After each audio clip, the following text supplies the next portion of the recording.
So, um, today for day one, welcome to 12 Days of Christmas. I'm gonna um, try and do this 12 days of Christmas and free patterns. Some are going to be wallets or whatever. I have plenty of patterns that I found that are free, and I'm gonna make sure that I link everything below the video so that you can go and grab them if you would like to try them, or if you have them already and want to share what you've made. That would be awesome too. But today we are going to do, it's self-binding placemats, and they're super cute. I actually made some for the fall season. I had some, I've put them away now, but I did some orange and black striped fabric for the back, and then the front it had like pumpkins. It was really cute. But now we are on to the holiday of Christmas. So I have some poinsettias here, and this gross grain, I think is probably called, pattern on the back. I got this fabric from Hobby Lobby, and I've already made 3 of them. I have 1 more to make. And then this one, I said, let me experiment, and I did a little bit of vinyl on the front there. Season's Greetings. Came out really cute. I said maybe I would add it to the others, but I don't know. We'll see. I just wanted to play around with it. But that's just some heat transfer vinyl, HTV, and I pattern. That design is from the Silhouette Studio. That's where I just picked that up from there. So here's my pattern. Again, it's free. I will link it below so you can go and grab it if you want. What I do with my patterns, I print them out. And like this one, I printed the whole thing because it's just the instructions and it gives you the measurements. So I did that, and I laminate them. And with my other patterns, like for bags and things, I will print out the first page with the picture and laminate that, and then I add some cardstock to the back. Maybe I'll do a video and show you how I do that. Yeah, because it's pretty cool. I have a whole bin now full. So I'm going to adjust this camera, and we will sew along. Thanks for joining me. All right, so the first thing that needs to happen is, in the instructions, it gives you like some measurements, some markings that you need to put on your fabric. So all 4 corners of the top panel, and then I marked my centers also so that I can have those marked. I did that on the top and the bottom panel already. I marked my centers. And then I also interfaced the back, the bottom panel, and I did that this time because when I did it before for the fall season, I didn't interface it, but I felt like it could have been a little bit more sturdy. So I figured maybe this time I would do some interfacing. So now I'm going to, you may or may not be able to see this part because of the way my camera is set up, but we're going to do the best that we can do.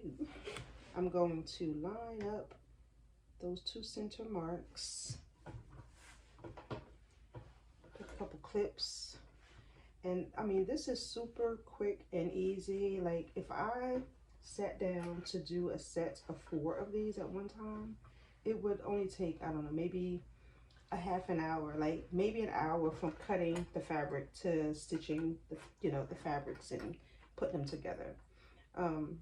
But yeah, it's super easy, and I am not the best with binding, so to be able to do it this way is much better for me. So then it wants you to stitch from that 1/4 inch mark to the 1/4 inch mark on the other side. And so we're gonna do that. Let's see, I'll back you up a little bit so you can see there. I am working on Esther. Esther is my vintage sewing machine that was gifted to me by my friend. whose name is Esther. Okay, let's try this again. I don't know where it cut out, but my storage was full. So once you're done with the first side, then you're gonna just leave that there, flip it over to the next side, and just butt up the ends together. Clip that in place. And then again, stitch along that 1/4 inch to just up to those squares that you made. And then move on to the next part. I mean, this thing comes together really quickly. So,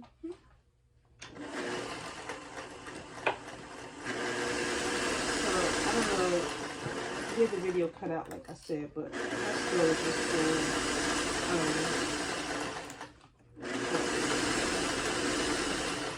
Just keep it going.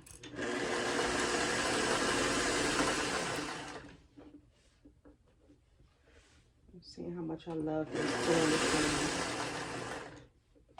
I've been making bags, purses and things with like vinyl and cork, which you'll see in this series, some cork projects that I've been working on. I'm actually thinking about I think I've fallen in love with cork, and would like to try and do some more cork projects because it's just so lovely. All right, so then now you want to do, now on her video she left one of the longer sides. She left the gap open to turn, but I like to leave it in one of the smaller sides. So it doesn't really matter. You can leave it in one of the longer edges, or you can do it on a short edge. Either way is fine, but you do need to be sure to leave a turning space for your project when you're finished, because you're gonna have to turn it out. The only thing with this I have not perfected, but I feel like the more I make them, the easier it will become, is to get my corners like squared. I chose this type of pattern because I have trouble doing like piping and edges and things like that. But see how my corners are kind of rounded, and they're all like that. And I think it might just be a matter of how I cut those edges, but I haven't quite figured that out yet. So now we're going to take this, we got these lined up here like this, and we're going to put that under the machine. Make sure you don't catch the back there, so get it nice and flush. Get up under this machine here, even. And you want to start right at that 1/4 inch mark you made. Couple back stitches.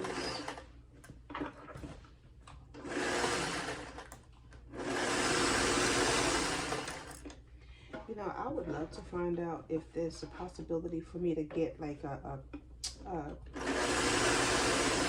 lift for the needle, a needle lifter for this machine. I think that would be pretty cool. But I don't know what options are available. I actually still need to find like a dealer who can give it like a really good clean. Like I've watched some videos on YouTube on how to clean and maintain it, but if I can take it somewhere and have them clean it for me, that would be awesome. Just oil it up really well and get all the compartments nice and clean. It was very well taken care of to begin with, but you know, let me check my bobbin. I didn't check my bobbin, but it looks okay. All right, so now we're going to do this last side, and here is the side where I'm going to leave an opening so that I can turn through.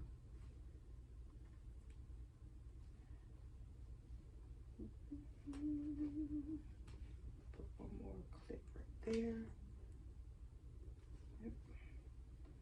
And then I'm going to start right here. Boom. Boom. So how are you all doing? How's your holiday planning going if you celebrate? My children are grown children. I do have a grandbaby now, my very first grandbaby. She's so sweet. But they've been doing the whole elf on the shelf thing. I'll tell you, boy, that is more work for the adults than anything. But we're having fun. She's having fun. So, what's that? And I left an opening. And it doesn't even need to be like really a big opening because, you know, you don't need a big opening. So then in the instructions, you've got your stitch here, and it wants you to go right here to your stitch mark and make a line across, and then you cut above that. I have done that, but lately I just come here and I go right above the stitch and I cut instead of doing that. So what I think, if I did like a side cut also right here, then maybe my fabric would lay down into a real square, right? So I'm gonna try that on this one. I don't know if it's the way that I'm cutting it. It's not because I'm not making those marks, because you don't really have to have that. That is really just to give you a guide on where to cut, but you just want to cut like maybe 1/8 of an inch above your stitches. You don't want to cut your stitches. So I'm just gonna cut in a little bit there and see if it helps me to get squared corners.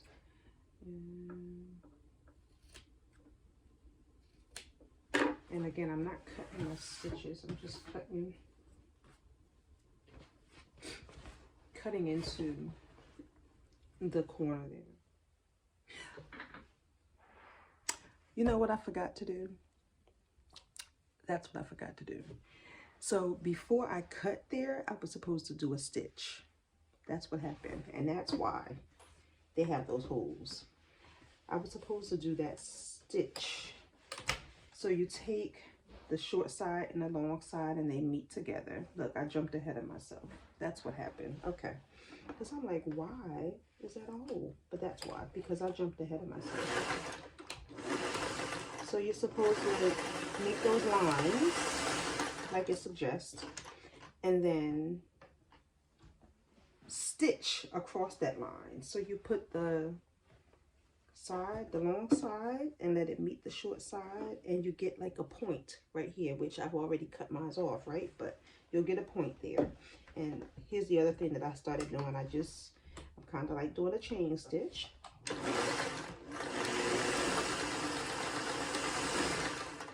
And so you put the sides together like that. Put that side to meet this side, and you get your point right there. Got those sides together, and the line that it tells you to create, that's what you're stitching on across here. And so I'm just going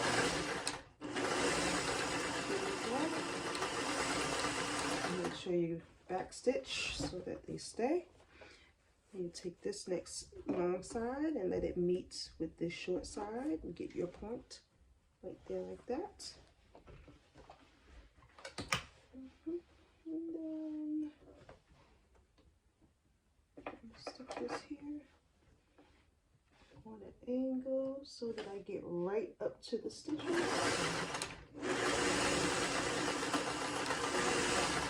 Okay. Excuse me, that's the part I missed. So now I'll just pull these apart. Now it should work. And there should be no holes. So let's see. This is my open end. Let's try this flip again.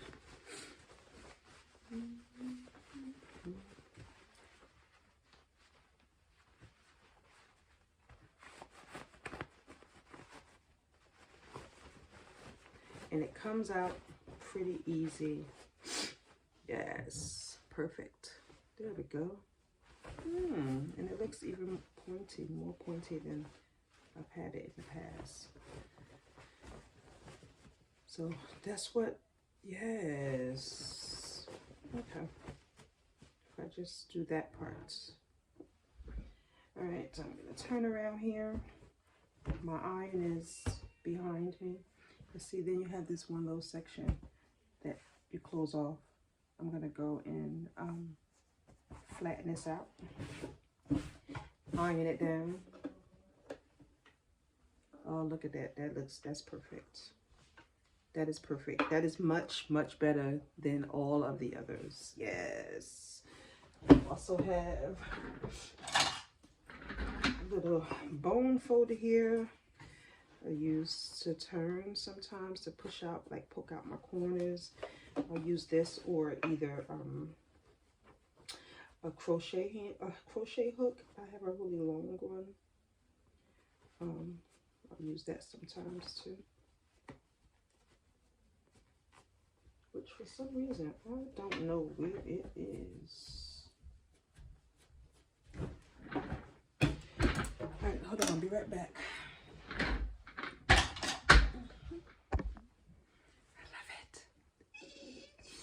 Came out so good.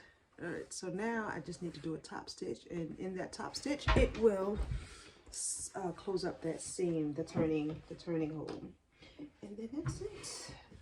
That is it. That'll be done. I usually start anywhere here, and I use my foot as my guide to how close to get to the edge there.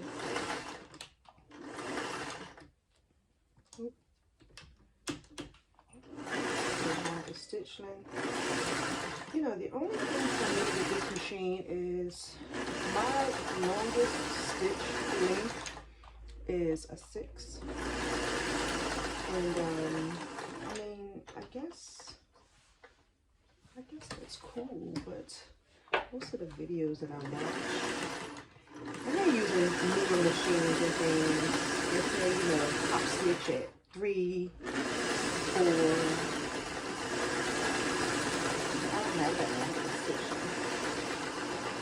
So I just go with what I have.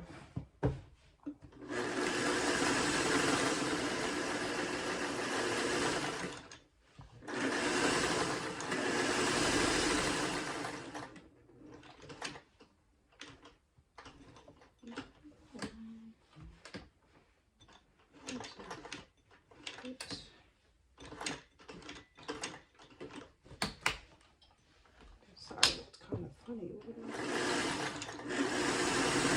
So these are just made for my house. I have 2 of the butterfly, and these will go at the dining room table.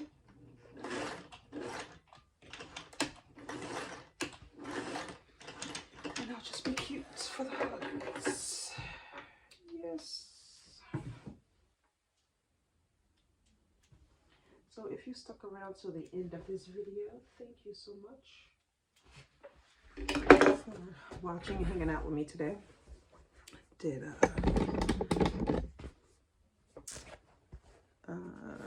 placemats, no binding, it's called self-binding placemats. So did those. I've got the 4 here, and this one I've even added a little bit of vinyl to it, all interface just a little bit, makes it a little bit heavier, which is nice, so that they are a little bit more sturdy. Because I made these just for myself, I did not add my tag to them, but if I was making them to sell, I would probably add my tag so that it shows up like on the back somewhere, or either do one of my flat tags and put it across the bottom here or something like that. But these are just for me. All right, well, thank you so much, and hopefully I can keep this going. I will see you tomorrow for day 2 of the 12 days of Christmas. Have a good one.